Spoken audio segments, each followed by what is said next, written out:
জয় শ্রী হরি শ্রী বিষ্ণু নারায়ণ। সঙ্গে থাকুন। আজকের বিষয় খুব সুন্দর বিষয়।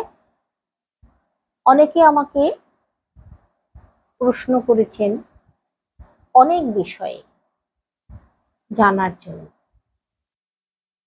তো আমি সেই জন্য আপনাদের মঙ্গলের জন্য, আপনাদের ভালোর জন্য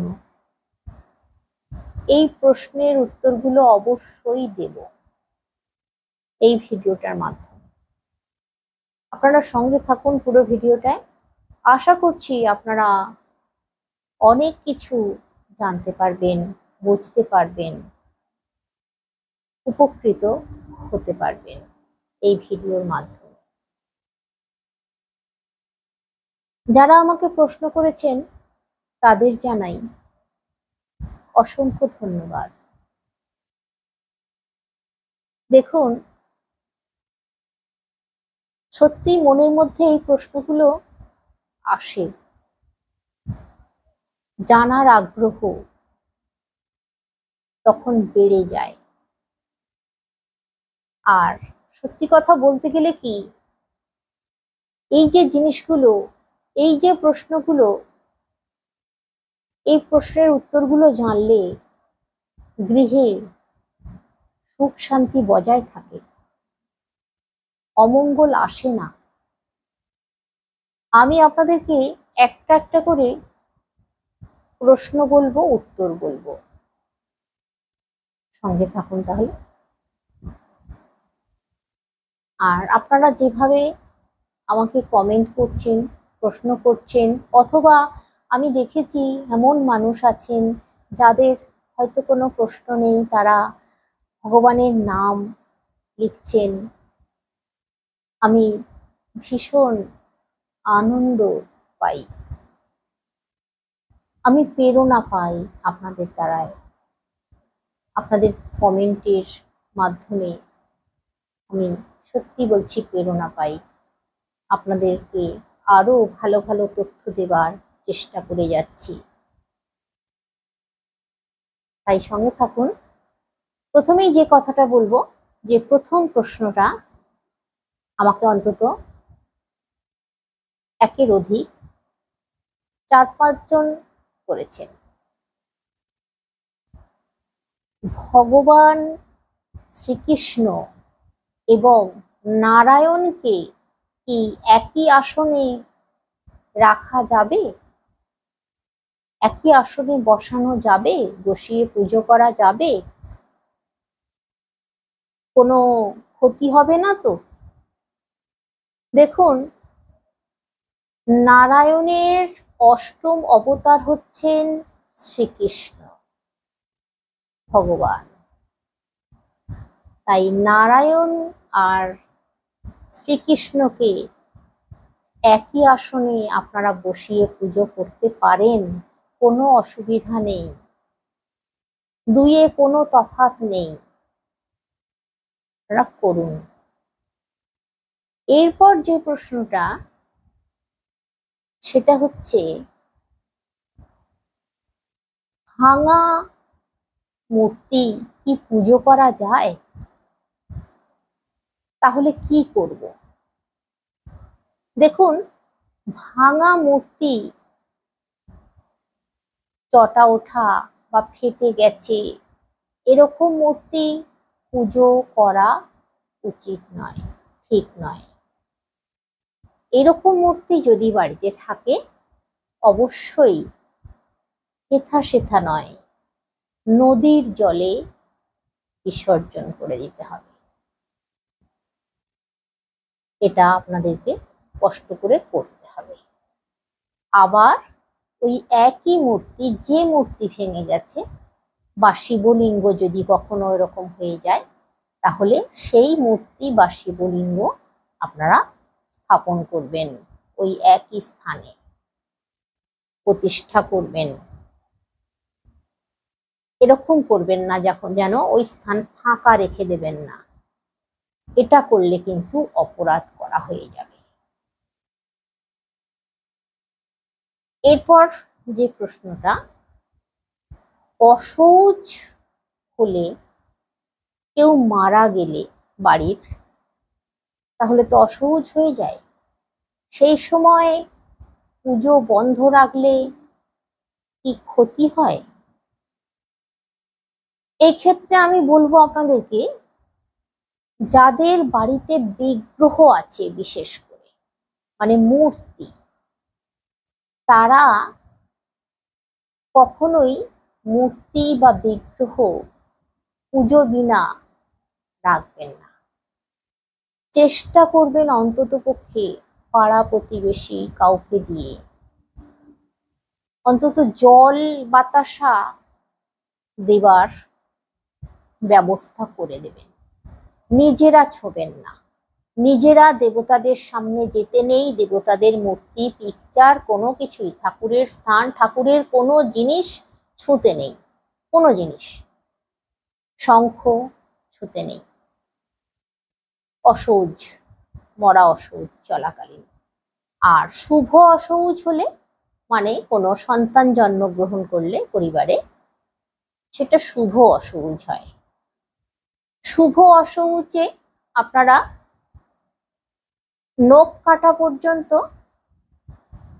মানতে পারেন, আর না মানলেও চলে। আপনারা শুভ অশৌচে ঠাকুর দেবতাদেরকে ছোবেন না, কিন্তু দূর থেকে ঠাকুরকে জল বাতাসা দেবেন, ধূপ দেখাবেন, প্রদীপ দেখাবেন, সবকিছু করতে পারেন, কোনো অসুবিধা নেই। অশৌচ, অশৌচ চলাকালীন আর কি, ওই 7টা দিন, অথবা কারোর বাড়িতে হয়তো 21 দিন নিয়ম মানে, অথবা 7 দিন মানলেই চলে, কোনো অসুবিধা নেই। তারপর আপনারা ঠাকুর ছোবেন, পুজো করবেন, সবকিছুই করবেন। কিন্তু ঠাকুরের বাসন কোসন যে ছুঁতে অসুবিধা আছে এরকম কথা কিন্তু নেই। আপনারা ঠাকুরের বাসন ছোবেন, যেমন প্রদীপ দেখাবেন, ধূপ দেখাবেন, সবই তো করবেন, এগুলো করবেন। কাপড় ছেড়ে করবেন, স্নান সেরে শুদ্ধ বস্ত্র পরে করবেন। হ্যাঁ, এবার আমি বলবো আপনাদেরকে যে প্রশ্নটা, সেটা আমাকে অনেকেই করেছেন, যে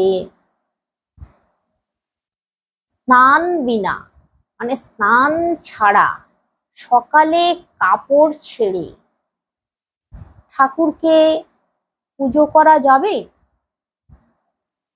বাসি কাপড়ে বলছি না, মানে কাপড় ছেড়ে স্নান করলাম না, হয়তো স্নান করার সময় হয় না, কাপড় ছেড়ে ঠাকুরকে ছোঁয়া যাবে, পুজো করা যাবে? আবার এমনও অনেকে বলেছেন বাসি কাপড়ে করা যাবে। দেখুন, ঠাকুর ছোঁয়া যাবে না বাসি কাপড়ে তো ভুলেও নয়, আর ছাড়া কাপড়েও ঠাকুর ছোঁয়া কিন্তু যায় না। একটু শুদ্ধ আচারে ঠাকুরের পুজো অর্চনা করলে, শুদ্ধ মনে, পবিত্র মনে, আর এই শুদ্ধ মন, পবিত্র মন আনার জন্য, শুদ্ধতা আনার জন্য স্নান করতেই হবে। স্নান করে শুদ্ধ বস্ত্র পরে শান্ত মনে পুজো অর্চনা করলে যে ফল পাবেন, কাপড় ছেড়ে পুজো অর্চনা, ঠাকুর তো ছোঁয়া চলবেই না। হয়তো অনেকে শুধু জল বাতাসাটা ধরে দেয়, ধূপ দেখিয়ে দেয়, সেক্ষেত্রে আলাদা জিনিস, কিন্তু সেটাও করা ঠিক নয়। প্রতিদিন নিত্য সেবা স্নান করে বাড়ির যে কোনো সদস্য স্নান সেরে শুদ্ধ বস্ত্র পরে সারাদিনে একটি বার ঠাকুরের পুজো করা ভালো, সংসারে গৃহের পক্ষে খুব মঙ্গলের, সুখ শান্তি বজায় থাকে। তাহলে এরপর যে প্রশ্নটা, সেটা হচ্ছে, অনেকেই বলছেন যে আমরা আমাদের বাচ্চাদেরকে পড়াই, ভীষণ বদমাইশি করে, দুষ্টুমি করে, অন্য মনস্ক, পড়া মনে রাখতে পারে না, ভীষণ চঞ্চল, পড়া একেবারেই ভুলে যায়, পড়া একদম মনে রাখতে পারে না, এই পড়লো এই ভুলে গেল, পড়া ধরছি পড়া বলতে পারছে না। কেন বলুন তো, একটু বলবেন? আমি আপনাদেরকে বলবো, আমি মায়েদের উদ্দেশ্যে বলবো, আপনারা ছোটদের, বাচ্চাদের পূর্ব দিকে অথবা উত্তর দিকে মুখ করে পড়তে বসাবেন, আর বিছানায় পড়তে বসাবেন না। যদি টেবিল চেয়ার থাকে টেবিল চেয়ারে বসাবেন, ব্যবস্থা হয়তো থাকতেই পারে কারোর, সেটা আলাদা। আর না হলে মেঝেতে মাদুর পেতে অথবা আসন পেতে পড়তে বসাবেন, উত্তর অথবা পূর্ব দিকে মুখ করে। একবার করুন, বেশ কিছুদিন করে যান, দেখবেন সুফল পাচ্ছেন। বাচ্চার পড়া মনে থাকবে, আপনার পড়াতে ভালো লাগবে, সুফল পাচ্ছেন। এরপর যে প্রশ্নটা, সেটা হচ্ছে অনেকেই চিন্তিত এই ব্যাপারটা নিয়ে। চিন্তিত কেননা তাদের সেই জায়গাতেই হয়তো সেই কাজটা করতে বাধ্য হচ্ছে তারা। কিরকম? রান্না। কোন দিকে মুখ করে রান্না করলে সব থেকে ভালো হয়, আর কোন দিকে মুখ করে রান্না করলে ক্ষতি হয়, একটু বলবেন? অবশ্যই বলবো। দেখুন, প্রথম কথাই হচ্ছে দক্ষিণ দিকে মুখ করে কখনো রান্না করা যাবে না। আপনার রান্নাঘরে 4টে দিক আছে, এই 4টে দিকের মধ্যে দক্ষিণ দিক বাদ দিয়ে দিন। আর উত্তর দিক, উত্তর দিকে মুখ করেও কিন্তু রান্না করা নিষেধ শাস্ত্রে। তাতে কি হয়, বাস্তু দোষ তৈরি হয়ে যায়, আর গৃহে কলহ বিবাদ অশান্তি লেগেই থাকে। তারপর গৃহিণীর শরীর হামেশাই খারাপ হতে থাকে, বিপদের সম্ভাবনাও কিন্তু থাকে। আমি বলছি না তাই বলে যে আপনাদেরকে যে একেবারে ঘটেই, তবে বেশিরভাগ ক্ষেত্রে কিন্তু এটা দেখা যায়। আমি নিজেও কিন্তু এই জিনিসে ভুক্তভোগী। তো যাই বা হোক, পশ্চিম দিকে রান্না করাও কিন্তু গৃহিণীর পক্ষে শুভ নয়। পশ্চিম দিকে মুখ করে রান্না করা, পশ্চিম দিকে মুখ করে রান্না করলেও কিন্তু অন্য কোনো ক্ষতি হয় না, আমি সেটা বলবো না। তবু দক্ষিণ উত্তর দিকের থেকে পশ্চিম দিকে মুখ করে রান্না করা যায়, ভালো, খারাপ নয়। গৃহিণীর একটু শারীরিক দিক দিয়ে ক্ষতি হয়, শরীর খারাপ যেতে পারে, হাত ব্যথা, পা ব্যথা, মাথা ব্যথা, এগুলো হামেশাই লেগে থাকতে পারে পশ্চিম দিকে মুখ করে রান্না করলে। সব থেকে ভালো হচ্ছে পূর্ব দিকে মুখ করে রান্না করা। পূর্ব দিকে মুখ করে কিন্তু আগুন জ্বালাতে হয়, তাই পূর্ব দিকে মুখ করে আগুন জ্বালিয়ে রান্না করলে সেই রান্নার স্বাদও হয় ভীষণ, সর্বদিক দিয়ে সাংসারিক সুখ আসে, সংসারে মঙ্গল হয়। গৃহিণী যিনি রান্না করেন বা যে কেউ রান্না করছেন, তার শরীর সুস্থ থাকবে, ভালো থাকবে, তার মন মেজাজ ভালো থাকবে, খিটখিটে হবে না, রাগান্বিত হবে না, দেখবেন শান্ত মনে থাকবে, শান্ত মনে রান্নাও করবে, রান্নাও ভালো হবে, সবকিছু হবে। সব থেকে বেস্ট হচ্ছে পূর্ব দিকে মুখ করে রান্না করা। হ্যাঁ, এরপর যে প্রশ্নটা, সেই প্রশ্নটা হচ্ছে খুবই গুরুত্বপূর্ণ প্রশ্ন। গুরুত্বপূর্ণ প্রশ্ন, তুলসী গাছ। তুলসী গাছ মরে গেলে কি করব, কোথায় ফেলবো, এই নিয়ে চিন্তিত। আমাদের তো ফেলার জায়গা নেই, তাহলে কি করব? আমি আপনাদেরকে কটা উপায়ের কথা বলে দিচ্ছি। যাদের ফেলার জায়গা একেবারে নেই, তারা কি করবেন? ডাস্টবিনে দেওয়া যায় না, ময়লার গাড়িতে ফেলা যায় না, জলে ফেলতে হয়, প্রবাহিত জলে তুলসী গাছ ফেলতে হয়।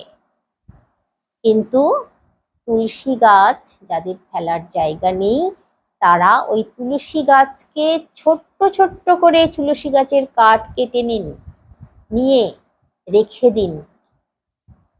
ধনুচিতে ধুনো ধরানোর সময় জ্বালাতে পারেন, ঠাকুরকে দেখাতে পারেন। ওই কাঠের সলতে বানিয়ে নিয়ে ঠাকুরকে দীপ দেখাতে পারেন। খুব ভালো, খুব মঙ্গলের।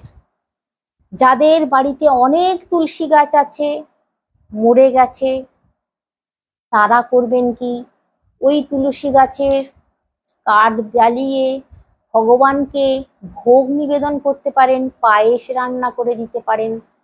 সেই পায়েসের স্বাদ অপূর্ব, অমৃত। আপনারা ভগবানকে দিয়ে সেটা প্রসাদ হয়ে গেলে নিজেরা গ্রহণ করে দেখবেন, তারপর আমাকে কমেন্টে জানাবেন যদি কারোর এরকম সুযোগ হয়।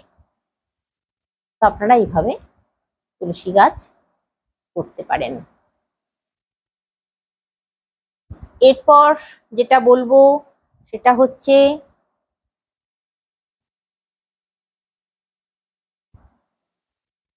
বাড়িতে বিগ্রহ থাকলে কি প্রতিদিন পুজো করতে হবে? এমন মানুষ আছে, অনেকেই আমাকে বলেছেন যে আমাদের বাড়িতে সেরকম কেউ নেই পুজো করার মতো। আমার যখন পিরিয়ড হয় সেই সময় দিনগুলোয় খুব অসুবিধা হয়ে যায়, পুজো করা হয় না। কিন্তু আমার বাড়িতে বিগ্রহ আছে, তাহলে কি অমঙ্গল হবে? দেখুন, বাড়িতে যে কেউ সদস্য করতে পারে পুজো, বিগ্রহ থাকলে কিন্তু পুজো করতেই হবে। বিগ্রহকে এমনি রেখে দিতে নেই, বিগ্রহের পুজো অবশ্যই করতে হবে, তা না হলে সত্যিকারের অমঙ্গল আসে। আবার এমন অনেকে বলেছেন যে আমরা হয়তো কোথাও যাই, সেই সময় আমাদের ঘর বন্ধ থাকে, তাহলে কি করব? দেখুন, আপনারা সঙ্গে করে নিয়ে যাবেন। আর যদি সঙ্গে করে নিয়ে না যান, বাড়িতে অন্তত এমন কাউকে রেখে যাবেন তিনি যেন বিগ্রহের কটা দিন সেবা দিতে পারে। আর এরকমও কথা আমাকে অনেকে বলেছেন যে আমাদের বাড়িতে যখন কোনো অসুখ হয়ে যায়, গোপাল আছে তো, গোপালকে কি করব? দেখুন, গোপালকে যদি অন্য কারোর দ্বারা সেবা দেওয়াতে না পারেন, মন্দিরে রেখে আসবেন অন্তত, পুরোহিতকে বলে। মন্দিরে সেবাটা অন্তত পাবে গোপাল, প্রতিদিনের ভোগ পাবে, পুজো পাবে। আপনারা এই কাজটা করতে পারেন, এটা করলে কিন্তু কোনো অসুবিধে নেই। মন্দিরে আপনারা রেখে আসতে পারেন। এরপর যেটা বলবো,